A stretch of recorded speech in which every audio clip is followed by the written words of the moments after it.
Parisian. Get some help. You hear me? And we are here, Pub Sports Radio, Draftkings picks and prediction show. And what a card we have. UFC 281, a 14-fight banger. Looking forward to every single fight on the card. I'm looking forward to. I mean, there's not a bad fight on this card. So it's refreshing after the last 2 weeks where you're like, man, tomorrow's Vidal, Ramona Pascual, and then Vidal goes out there and gets a first-round finish, ruins everybody's lineups.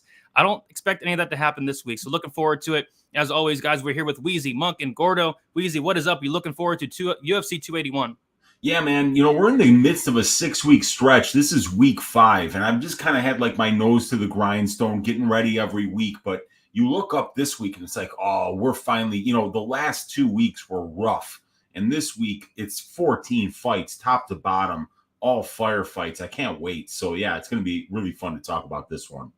Can't wait as well. We got Monk as well. Monk, how you doing? You looking forward to the card? What is up, boys? I absolutely am. I mean, just like Weezy said, week 5 of 6 can get interesting, but at least, yeah, like we look up and see what we have here. I mean, the bag man is fighting this week, guys. Ottman Izatar.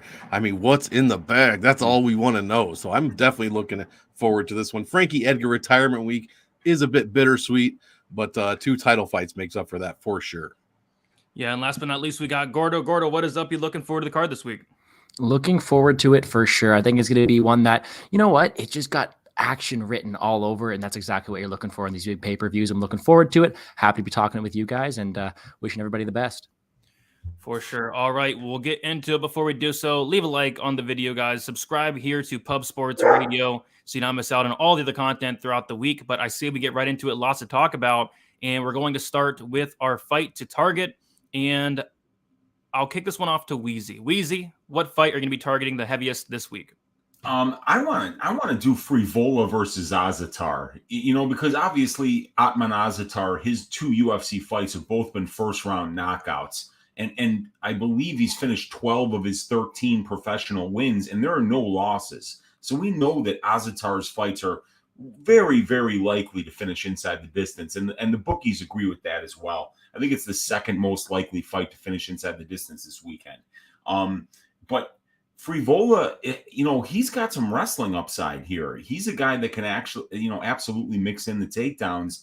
And if he's able to do that and maybe win a decision, he could score well over what his salary says he should score. So I kind of feel like it's live for a knockout on the Azatar side, potentially live for a submission or 3 or 4 takedowns on the Frivola side. I think either one of these guys is going to be able to score very well in a win.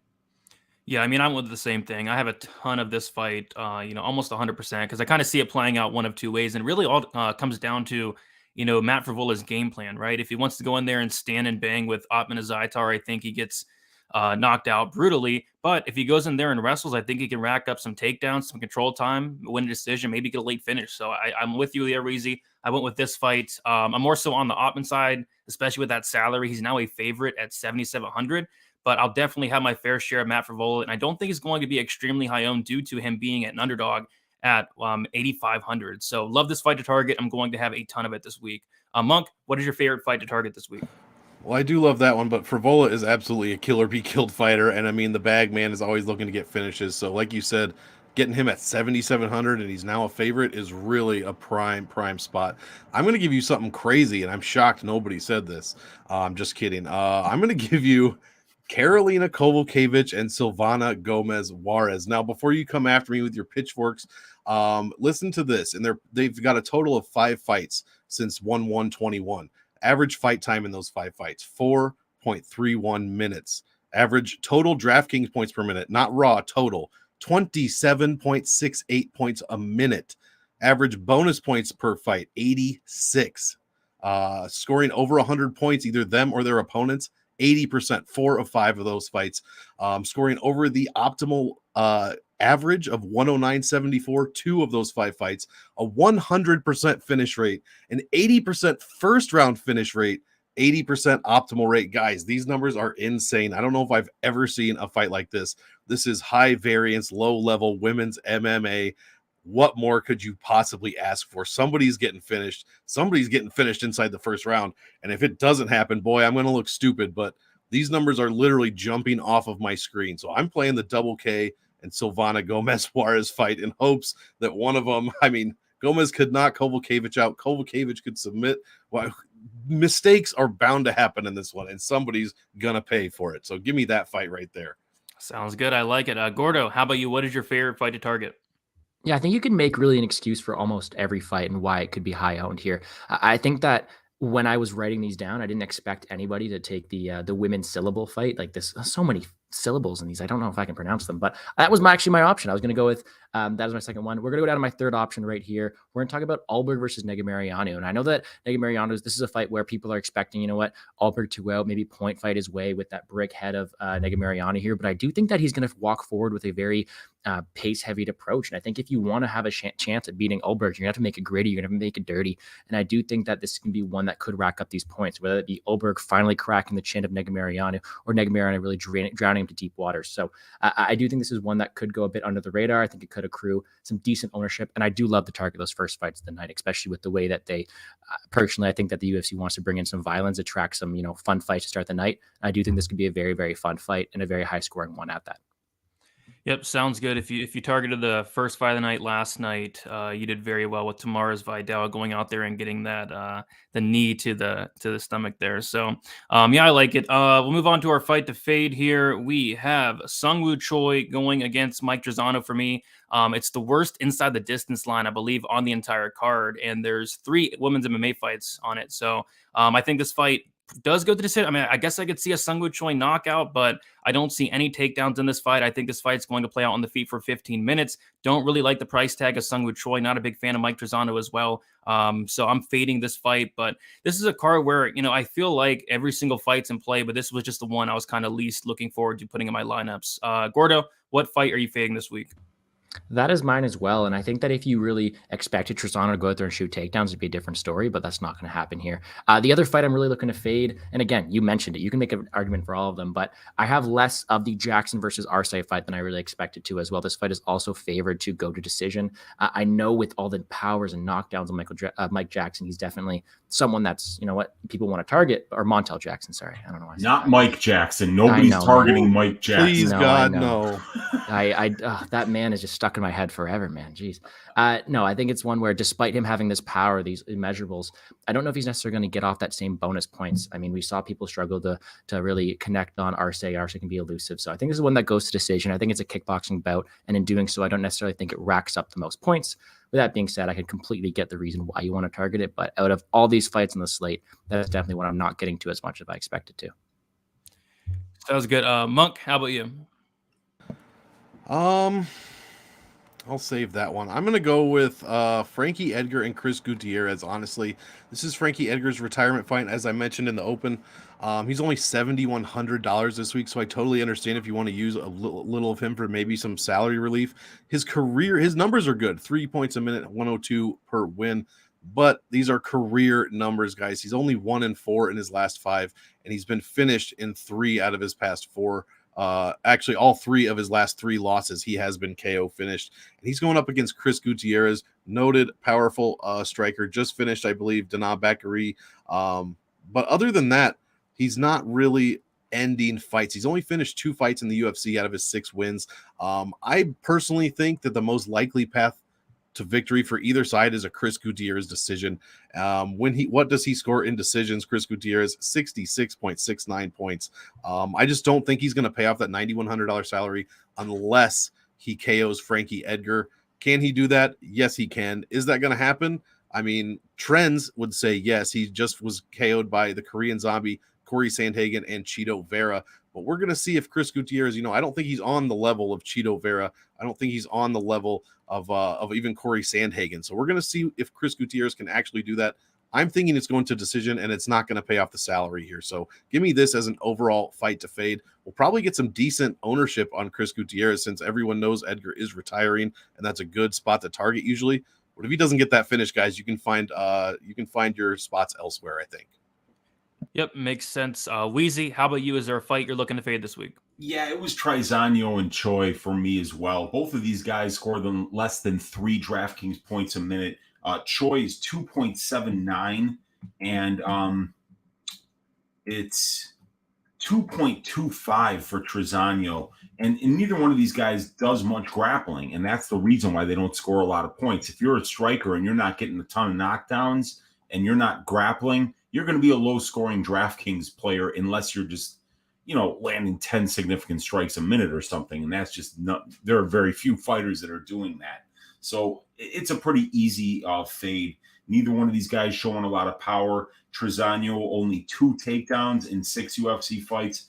Choi, 5 takedowns in 7 UFC fights. So these guys just don't grapple enough for me to be interested in the fight. Plus, it's the most favored to go to decision too. Yep.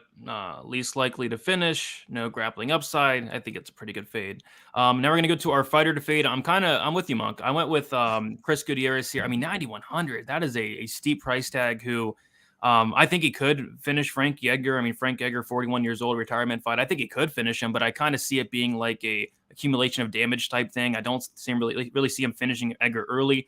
No takedown upside. He's not going to go out there and take down Frankie Edgar. And there's just so many other fighters I like more. I like Zhang Weili more. I like Dustin Poirier more. I like Dan Hooker more. I like Dominick Reyes more. I like Aaron Blanchfield more. I like Andre Petrosky. Everybody. I like everybody more than Chris Gutierrez. So he's going to be my fade this week. Could he knock out Edgar? Yeah, I think he could, but I kind of think it comes late, if at all. So give me Chris Gutierrez for the fade. Weezy, who are you fading this week? I'm fading Choi. I know that's my fight to fade, but he's just too expensive. There's not enough meat on that bone. Trizano has been finished before, but Choi's needing a knockdown and an early knockout in order to win this fight. And Trizano's a pretty good defensive guy. So I see this fight going the full 15, and I'm just fading that dude. It's too much money.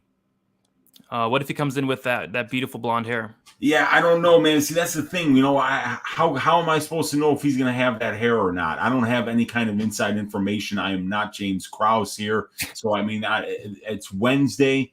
I can't just put myself out there and say I'm going with him. If he shows up with the blonde hair, I can change my lineup. Fair enough. And then Monk, who are you fading this week? I like that jab on Mr. James Krause. Jesus Christ. I wish we could have a whole show on that. Anyways, all right, fighter to fade. I am going to go with the fighter. I've picked this guy to fade in the past. I don't know how many ever times since we've been doing this show. Israel Adesanya. Israel Adesanya is the guy to fade. I mean, this dude's not making optimal lineup. His where is it? His average ownership since 1/1/21, in which he's had 4 fights, 37.5%. He's made the optimal lineup exactly 0 times. He scores 2.29 points a minute, 86, almost 87 when he wins. Against Cannonier, 5-round decision, 85.8 points. Against Robert Whittaker, 5-round decision, 75.4 points. Against Marvin Vettori, 5-round decision, 84.68 points, 24. It could have been realistic if it was 24. He hasn't scored over 100 since he fought Paulo Costa back in 2020, and we all know what he did to Costa, but he's been decision machine ever since then. Alex Pereira is destroying people.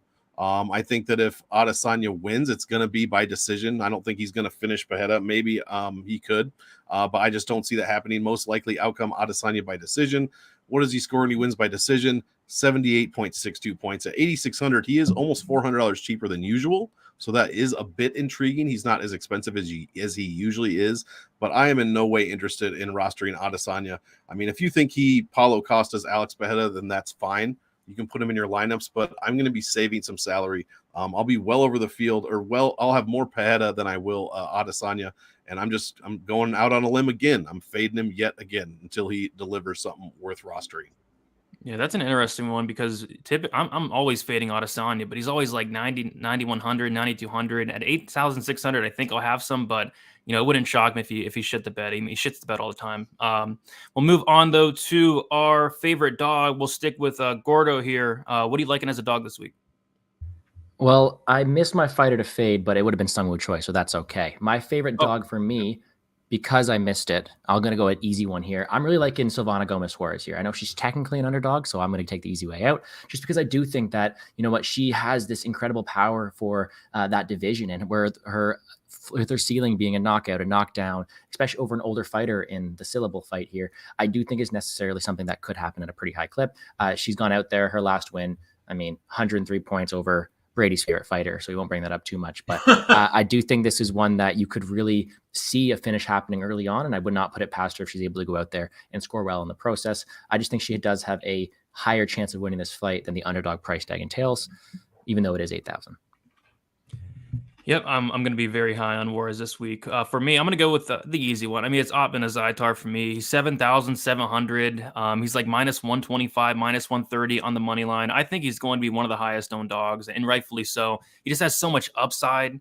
And I think he has a very good chance to go out there and finish Matt Frevola. Like Weezy said, I think he's finished all but one of his wins. And the one win he didn't finish, it very well could have been stopped a couple times. This guy's super dangerous, and Matt Frevola tends to get into these wars a lot, and I don't trust the chin of Frevola. So I like Ottman Azaitar. I love the price tag, although he is going to be very popular, but I totally get it. Monk, who is your favorite dog for this week? Yeah, I was going to give you that one, but again, that is super popular. Let me, I'll pivot. I'll actually go somebody that I didn't even have before. I'm going to give you, if I can find it, Ryan Spann at $6,900. This is a Reyes we haven't seen in a year and a half. I don't know what he's going to do, even when he was here. And obviously he's had a really rough go of it. One of the toughest strength of schedules, especially in the division. He lost to current champ Prohashka, former champ Blachowicz, and possibly greatest of all time, John Jones. Smashed Weidman and then beat Volkan Oezdemir. So is he done? Absolutely not. He's only 32 years old, and I'm interested to see what he can do. But Ryan Spann at 6, I just think this gap is far too wide. Ryan Spann, I think it's either his last 4 fights in a row have ended inside one round, whether he's being beaten or he's knocking people out. I was kind of big on Cutelaba over him last time, and he smashed Cutelaba, subbed him in 2 minutes, lost to Anthony Smith in the first round, KO'd Misha Serkinov in just over a minute, got KO'd by Johnny Walker. This guy is another, other than Matt Frevola, kill or be killed fighter. I'm going to have a lot of this fight, but at 6,900, if something crazy happens and Ryan Spann, scores his average of even 86 points, he's going to make the optimal at this very low salary. So give me the chance on Ryan Spann in case something crazy happens, since, maybe Dominick Reyes will have some ring rust. I don't generally pay attention to that narrative, but he has not fought in a year and a half, so it could get interesting. Give me Ryan Spann at a very cheap price for my favorite dog. Yeah, absolutely. Either way, I think that's another really great fight to target as well, and I think somebody does get finished. Weezy, who is your favorite dog this week? Yeah, I went with the Zaitar as well. Dude scoring 5.43 DraftKings points a minute, averaging over 100 points in his 2 wins. And Matt Frevola has been knocked down 5 times at the UFC level. And Matt's actually allowing 3.75 DraftKings points per minute scored against him.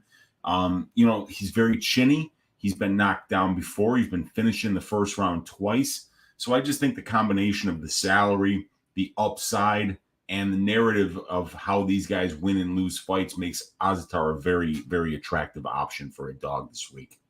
Yep, I agree. I'm hoping he's not 2-0. I hope I'm wrong, but he's such a good play. So we'll see. But we'll move on now to our prize picks section. A couple spots stuck out to me for prize picks. Be sure to sign up on prize picks using promo code PubSports if you have not already. But I'll start with you, Gordo. Do you like anything on prize picks? Anything sticking out? I got to remember to do this. Go to somebody else and I'll look at it for fresh eyes right here. I got you. Monk, do you have your prize picks ready? Oh, yeah. There's a few of them that jump out, but man, I kind of, there's an Adesanya one that jumps out. I'll give you Montel Jackson. If his fantasy point total is set at, and I have to go to this, 83.5. If he wins, there's no way he's scoring less than 84 points.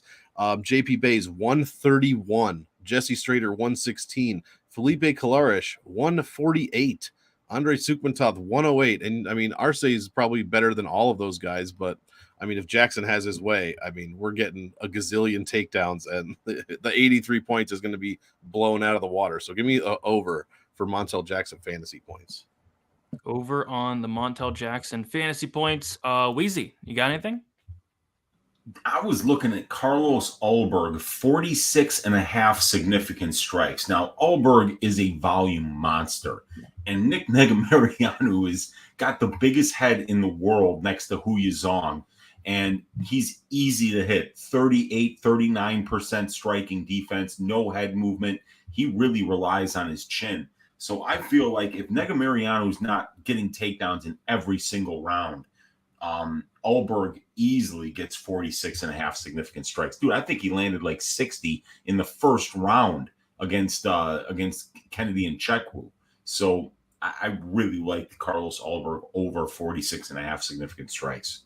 Yeah, that one's super. I actually like that one a lot. I'll give two out here. The first one is going to be probably my most confident one, and it's Erin Blanchfield over 89.5 for the fantasy score. I mean, I think she ragdolls Molly McCann. I think she goes out there, gets multiple takedowns. You know, she's a black belt in BJJ. I think she's live for the TKO, lots of ground and pound. And I think she's also live for the submission as well. I think she just blows past that 89.5 point fantasy score. I think it's way too low. And then the other one is Otman Azaitar under 36.5 significant. I just struggle to see Otman Azaitar landing 37 strikes on Matt Frivola's chin without him going down. So I think it only will take a couple to knock out a very chinny Matt Frivola. So I'm going the under on the Azaitar significant strikes.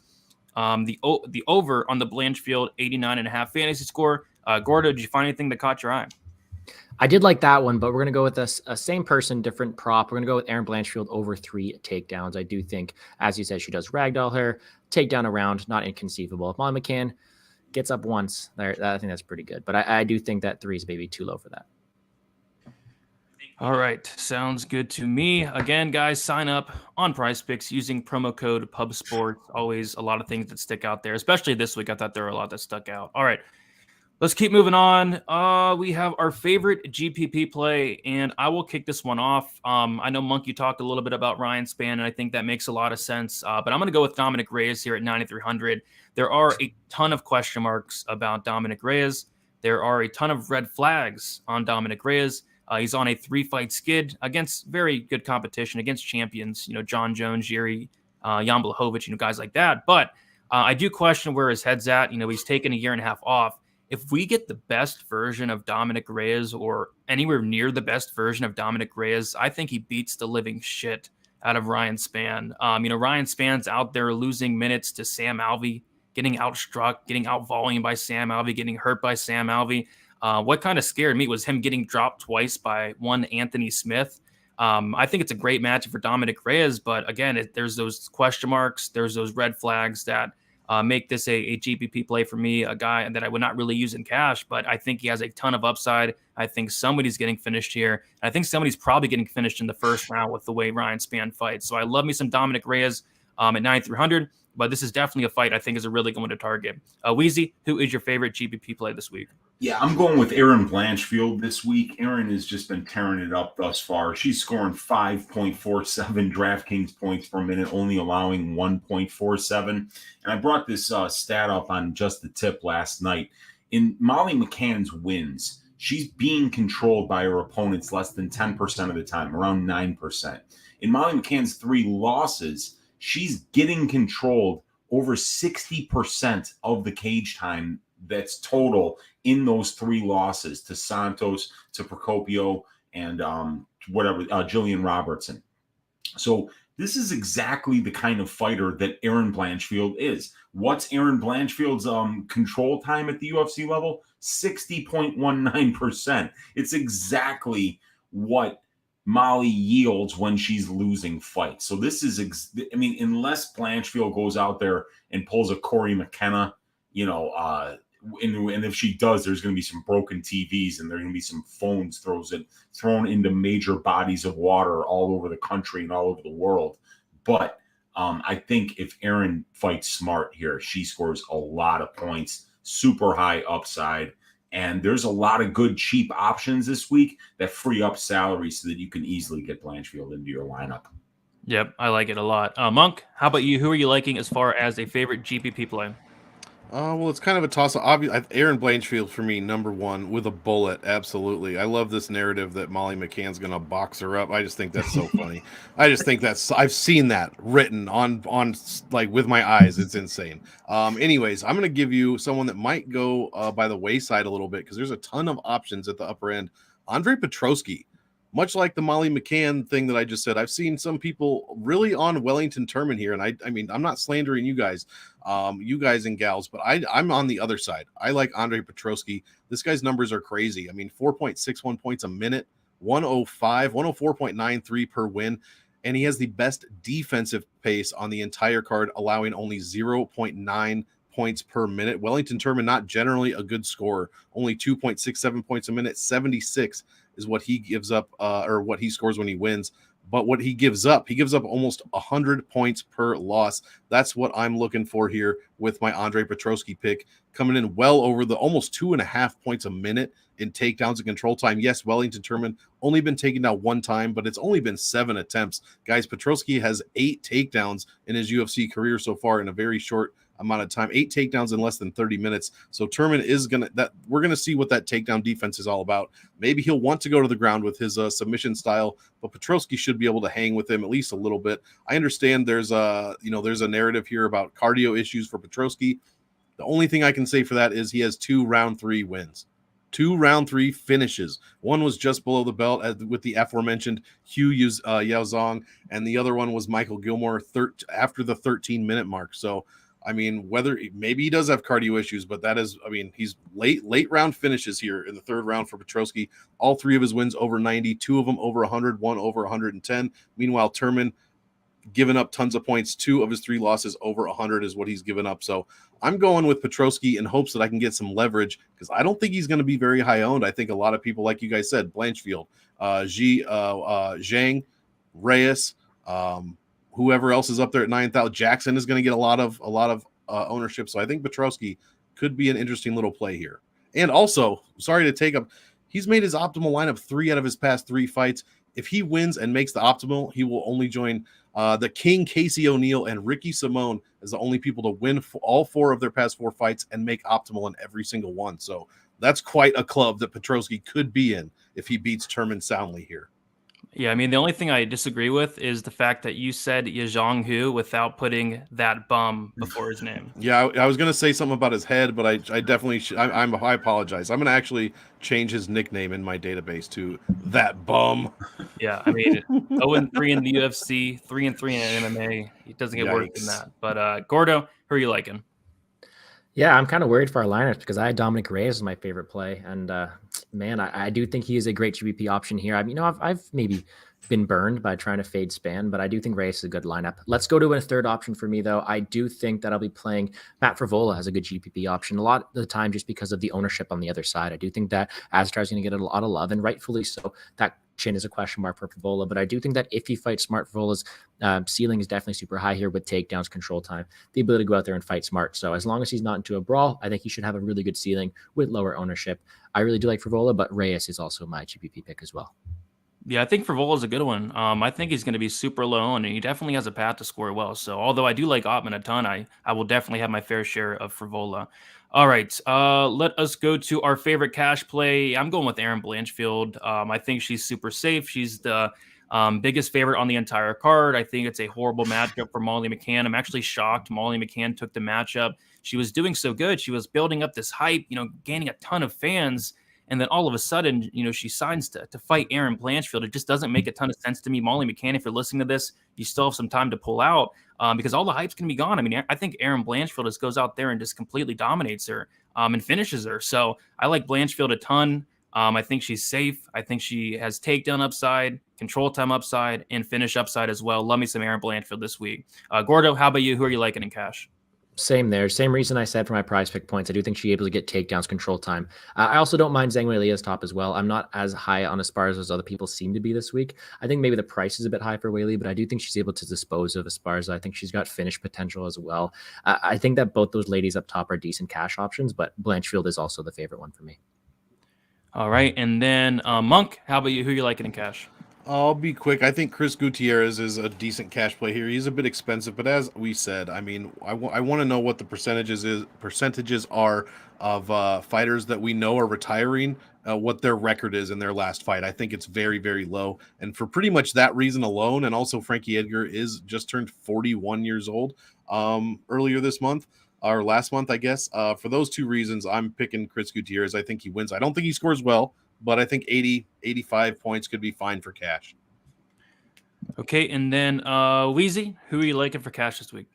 I want Israel Adesanya because I want him in my lineup when he gets his first UFC takedown. And if he doesn't get it in this fight, it's never gonna fucking happen. So I'm just hoping he gets one takedown because he's got 0 in his career. He has attempted 3, God bless him, but he's never gotten any of them. And I want him in my lineup when he gets that first fucking takedown. I'm going to be so happy. It's like, it would be a really fun thing to see. And, I think he wins the fight. 8,600 is way cheaper than we're ever going to get this guy. We got a full 5 rounds. I think he scores okay, but I really like the percentage chance that he wins this fight. Yep, sounds good to me. Okay, we'll move on now to our favorite value play, and we'll stick with you, Weezy. Who are you liking for some value this week? Carla the Cookie Monster Esparza is a fantastic value play, in my opinion. If she doesn't get starched by Wang J. Lee, who just looks absolutely amazing right now, 3.4 DraftKings points per minute for Carla Esparza over her UFC career. That is a career that spans 14 fights and about 203 minutes of cage time. So it's a fat sample size. We know Carla can score points. And at that rate, 3.4 times 25 equals 85 points in a decision loss at that rate. Now, Weili has only seen 5 takedown attempts in her entire UFC career. That is really troubling against a fighter like Carla, who's going to go to the takedowns over and over and over again. She's going to get that tested. Carla might get some takedowns, some control time. And if she does do that in a couple of different rounds and is able to, wear on Weili, she could potentially win this fight. I loved having these 5-round underdogs in women's fights that are, more likely to go the distance than not and rack up those points at a very cheap salary. I'm going with somebody down there as well, and I'm going with old man Frankie Edgar. One last ride, Frankie Edgar. I look at the matchup, and I think it's a really winnable matchup. We saw Felipe Calorish win 2 rounds on one of the judges' scorecards just 2 fights ago against Chris Gutierrez. The game plan's going to be there for Frankie Edgar. Take this guy down, control him. Gutierrez gets taken down a lot. We saw Cody Durden, a 125er, come in on short notice, 10-8 the guy. Of course, there are the red flags, and obvious red flag is he's 41 years old, he's retiring, but that's why he's so cheap. If he wins this fight, you're going to expect a lot of takedowns, a lot of control time, and as long as his durability holds up, I think he can make this very competitive. So yeah, one last ride, Frankie Edgar. Don't have a ton of confidence. He probably gets knocked out, but I think the path to victory is there for 7,100. I'll be taking my chances. Gordo, how about you? Yeah. Excuse me. I do think that value this week could be what you can call Israel Adesanya. I think that is a really low salary compared to usual. And I think you have a guy who, despite Monk chirping him for not scoring that well, he has more paths of victory than I think people will really allude to here. And I think that this is a spot where people are saying he's going to stay around the outside and point fight. Well, sure, he could do that and score well, or there also could be some bad blood where he's going in there and he's maybe being a bit more active. He's trying to wear on Pereira, he's trying to test out that gas tank, maybe throwing a takedown. It's just really interesting for me to see a guy who's been so loved by the public be at a price tag of 8.6K. Don't know how often we're going to get that again. And I do think there's some decent value to be had. And last but not least, Monk, how about you? Who are you liking for some value? I'm going to go with somebody. I think this fight's going under the radar, and I honestly don't know who's going to win, but I'm going to pick the favorite, Renato Moicano here at $8,300. Could be a very interesting play over Brad Riddell.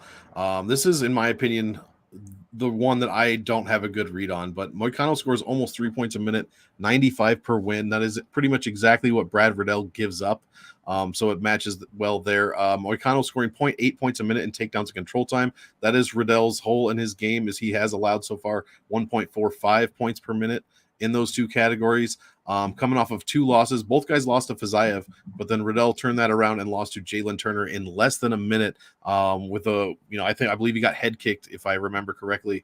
I was walking through the grocery store and probably made a sound out loud while I was watching that fight. So that's how, it definitely was a head kick. But Moicano lost to Fiziev as well, and then RDA absolutely. I mean, starts if you had RDA that week, you scored like 155, something like that. But I don't think that's what's going to happen here. I mean, Moicano could be great value if even if he scores 95, just his average. He's easily 11 Xing right there. Anything over 100 could land this man on the optimal lineup. So give me Renato Moicano as a great value play. I don't think he's going to be very high owned. I like that one a lot. Moving on to our favorite dart throw. Weezy, we'll start with you. Who you liking? Silvana Gomez Juarez. I don't think a lot of people know who she is, but she hits hard. She finishes fights, and she's got something that very few 115-pound women have in that weight class, and that's power. You just don't see it. I mean, Amanda Lemos is climbing that ladder because she hits different. And Silvana does that as well. I mean, when she lands, it's nasty. It sounds nasty. And when she plants her feet and she throws. So I think that Kovacevich's striking actually looked really good against Herrig. But I think Silvana's got some upside. And I mean, if she knocks this girl out at only 8,000, and that's the way that she tends to finish fights, I think she's going to score a lot of points. Oh, yeah. I like it a lot. For me, I'm going to go with surprised we haven't talked about this fight because I think it's a phenomenal fight to target on both sides, really. But I'm going to go with Dan Hooker, 8,700. First of all, he's Uncle Weezy's ass shaving of the week, which I love that. But second of all, I think it's a really good matchup for him. This kind of reminds me of the Volkan Oezdemir Paul Craig fight where Paul Craig is literally submission or bust. I think Puelles is submission or bust here. And more specifically, like knee bar or bust. And I just really struggle to see Puelles going out there and knee barring Dan Hooker. It's a big step down for Dan Hooker. I think he has phenomenal takedown defense. And Weezy, you brought up a phenomenal stat about his takedown defense at this weight class. And you said it was like, 86%? Yeah, I think he's stuffed 19 of 22 takedown attempts at 155 pounds. He was getting taken down a lot at 145 when he was making that hellacious cut. A 6-foot guy cutting down to 145 is not healthy. So I think that he's just gotten stronger and his takedown defense has gotten better now that he's moved up a weight class. Yeah, and plus, I don't think Dan Hooker is a bum. So I like Dan Hooker here, and I don't think he's going to be too high on. I think people are really down on him after losing to Arnold Allen and Islam Makhachev.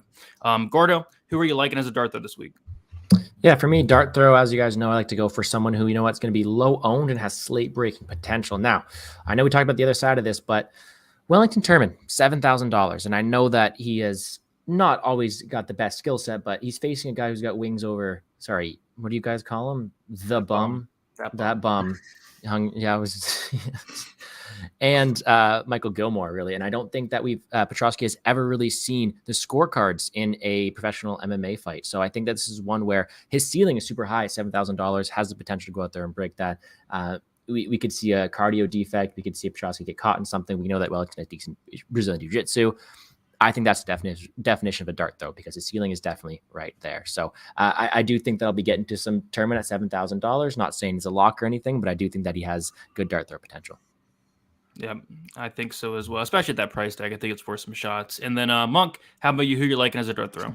She's been mentioned before, but I mean, Carla Esparza at 6,800, the champ at the strawweight, is definitely a dart throw. I think she's going to be lower owned than she should be, I think, in my opinion. This line is way too wide. I fully expect Weili Zhang to win the fight. She should finish it early, and I think that's definitely a possibility. But where'd it go? The salary win rate of 6,800 is just 18.75%. So we're less than 20% win rate here for Miss Carla Esparza. I think that she is worth a dart throw, though. Like I said, I think it's too wide. She could easily cover that. If all she has to do is take Weili down and just like lay and pray, literally lay and pray she doesn't get up and kick you or knock your lights out. I mean, that's all she can do here. So if she can just hang on, maybe we get like there's been a string of robbery decisions with Sean O'Malley and whoever else you want to go on about the weeks before. But we could get nothing is impossible when it goes to the judges. So if she goes 5 rounds at 6,800, she scores 92 points per decision win. She's going on the optimal lineup for sure. So give me Carla Esparza. All right. So what we're going to do now is we're going to take a look at our results from last week, and it's getting close, guys. We have 5 cards, and there is a new leader by the looks of it, and I found it. Okay. So last week in last place was me. I had Miranda Maverick 118, Jake Hadley 109, Marina Rodriguez 13, Daniel Rodriguez 29, Derek Minner 2, Mark Madsen 13 for 286.47. In third place was, it looks like, Weezy with Maverick 118, Hadley 109, Batista 118, Shalinian 27, Lamos 69, and Derek Minner 2. As far as second place, it goes to Gordo with Maverick 118, Batista 118, Munoz 83, Viana 129, Minner 2, and Madsen 13. And then in first place was Monk with 496.65. He had Maverick 118, Batista 118, Ulanbekov 100, Magny 110, Madsen 13, and Candelario 35. Congratulations, Monk. You got first place. Yes, sir. 2 in a row. I'm not done yet. And Candelario, FYI, lost the fight, scored 35 points, made the optimal lineup. That's just how crazy last week was. And I do have to admit, guys, I'm going to come clean. I was the only one without Derek Minner in my lineup. It's because I didn't want to tell anybody, but James Krause and I go to the same orthopedic doctor. So I kind of, your boy had some inside information here. Don't tell ESPN. Don't tell the FBI because they'll probably be looking into this pretty soon with your boy, just like they did with Tim Donaghy over there in the NBA. That is what James Krause is now. James the Tim Donaghy Krause. That's his new nickname. So I'm glad to get a win in this one. And yeah, it's getting real close. Real close. Yes, it is. And we had some shifting in the standings for the first time in a couple weeks here. In fourth place is Uncle Weezy with 15,084. Hey, like fine wine, I'm in the cellar. Let's just, okay. I mean, it's super close though. Monk has 15,093, so I think he has like 9 points more than you. In second place is me with 15,308, and then first place is Gordo with 15,362. So Monk is 278 behind the leader. No, Weezy, you're 278 behind the leader. Monk is 269 behind the leader. I'm 54 behind the leader, and Gordo, you are back in first place. How's it feel?